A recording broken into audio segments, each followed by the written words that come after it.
Ξέρεις τώρα γιατί κάνω τα υλικά με τα δικά μου χέρια, θέλω να σου πάρω τη δόξα. Με πειράζει εμένα. Η βοηθός μου. Φίλοι μου, γεια σας. Σήμερα θα κάνουμε αυτά τα ωραία σιροπιαστά γλυκά. Λέγονται κόμβι, η συνταγή είναι εύκολη, είναι εμφανίσιμα και πολύ νόστιμα.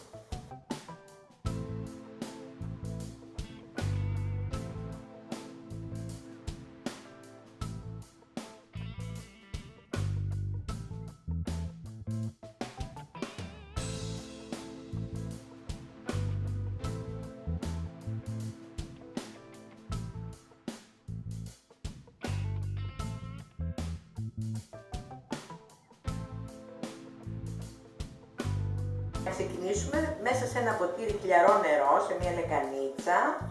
Θα ρίξουμε δύο φακελάκια μαγιά. Διαλύουμε τη μαγιά καλά και αφήνουμε στην άκρη. Σε μια άλλη λεκανίτσα θα σπάσουμε τα αυγά. Θα ρίξουμε επίσης 3 αυτές κουταλιές ζάχαρη μέσα στα αυγά. Ανακατεύουμε καλά να διαλυθούν τα αυγά μαζί με τη ζάχαρη. Ρίχνουμε μέσα ένα μπέκι και μία πρέζα αλάτι. Αφού τα χτυπήσουμε αυτά καλά, θα ρίξουμε μέσα τη μαγιά. Θα εξακολουθήσουμε να χτυπάμε για λίγη ώρα, να ενωθούν αυτά τα υλικά.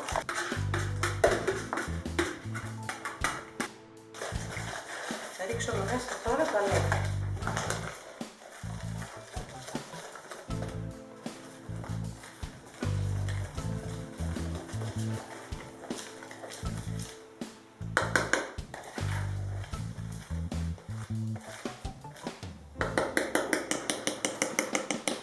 Συνεχίζουμε τώρα να ανακατεύουμε με τα χέρια μέχρι που να ρίχνουμε δηλαδή λίγο αλεύρι, μέχρι που να κάνουμε μία ζύμη η οποία να μην είναι σφιχτή, αλλά όχι και πάρα πολύ μαλακιά, να μην κολλάει στα χέρια μας.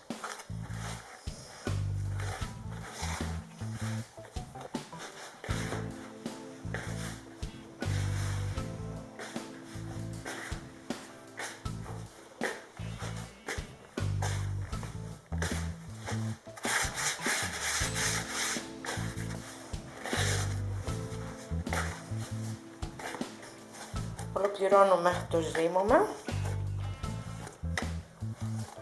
και αφήνουμε για 2 λεπτά τη ζύμη μας να ξεκουραστεί. Τώρα χωρίζουμε τη ζύμη μας σε 2 μέρη και ανοίγουμε 2 φύλλα.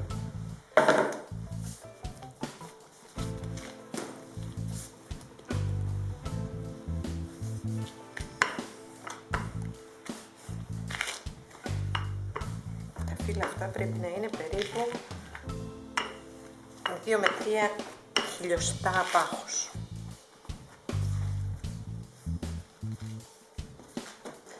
Με ένα πινελάκι αλίβουμε το φύλλο με τα βούτυρα και το σπορέλο που έχουμε διαλύσει προηγουμένως σε ένα κατσαρολάκι. Διπλώνουμε το φύλλο στα 3. Να έρθουν απανωτά οι βουτυρωμένες πλευρές.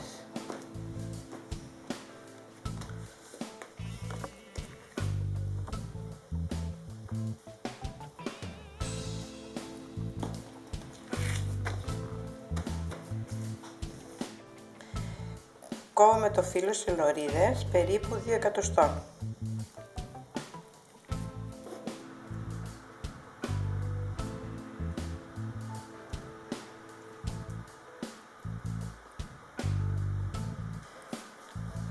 Παίρνουμε τις λωρίδες αυτές και τις γυρίζουμε αρκετές φορές και μετά τις δένουμε σε κόμπο και βάζουμε στο ταψί.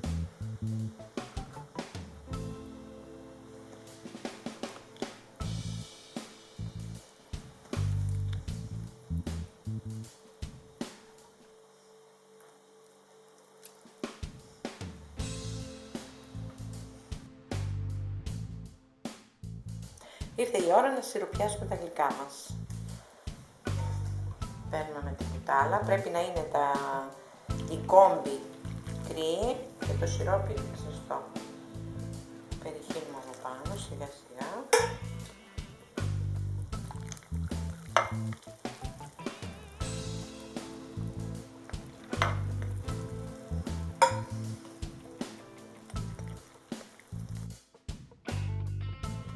Τα αφήσαμε 5-10 λεπτά μαζί με το σιρόπι, μες στο ταψί και τώρα τα βάζουμε μέσα στη διατέλα.